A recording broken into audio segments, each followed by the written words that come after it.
राष्ट्रवादीची जनसन्मान यात्रा आज तुमसरमध्ये पोहोचणार आहे।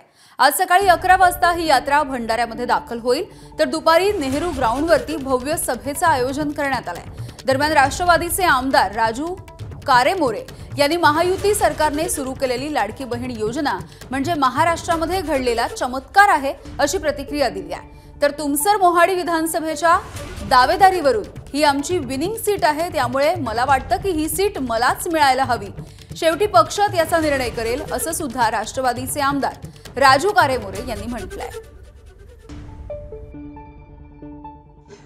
आज राज्याचे उपमुख्यमंत्री अजितदादा पवार भंडारा जिल्ह्यातील तुमसर या मतदारसंघामध्ये येणार आहेत। आपल्यासोबत तुमसर मतदारसंघाचे आमदार राजूभाऊ कारेमोरे आहेत। राजूभाऊ, काय सांगाल, दादांची यात्रा आज आपल्या मतदारसंघात येते आहे?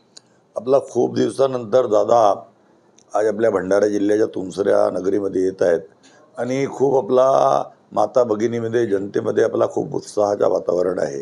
भाऊ, लवकरच निवडणूक होऊ घातली आहे। आता हा जर मतदारसंघ बघितला तर भाजपकडे राहायचा आधी, आता तुम्ही महायुतीमध्ये सहभागी झालात, काय वाटतं आपल्याकडे हा मतदारसंघ येईल का?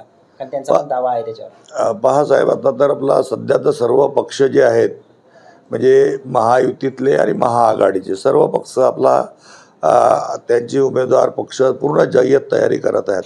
प्रत्येकाला वाटतो का आपला मी निवडून आल्या पाहिजे अशी सर्वांना अपेक्षा असतो, सर्व आपापली ताकद लावत असतात।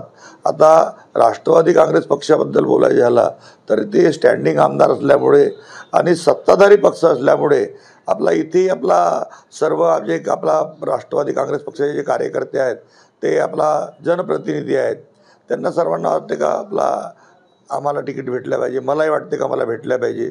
परंतु राष्ट्रवादी काँग्रेस पक्षाच्या आपला दादानी जाहीर केलेलं आहे का आम्ही 30 ते 40% युवकांना तिकीटं देणार। म्हणजे अजून आपला राष्ट्रवादी काँग्रेस पक्षाच्या तिकीटा क्लिअर झालेले नाही, परंतु 30 ते 40% युवकांना आपला संधी मिळणार आहे आणि पुढे येणाऱ्या काळात युवकांना खूप मोठी संधी राष्ट्रवादी काँग्रेस पक्षामध्ये आहे।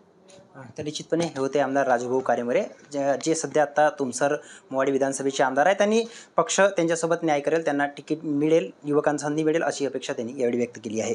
देवेंद्र ढांगणाले, एबीपी माझा, तुमसर, भंडारा। एबीपी माझा, उघडा डोळे बघा नीट।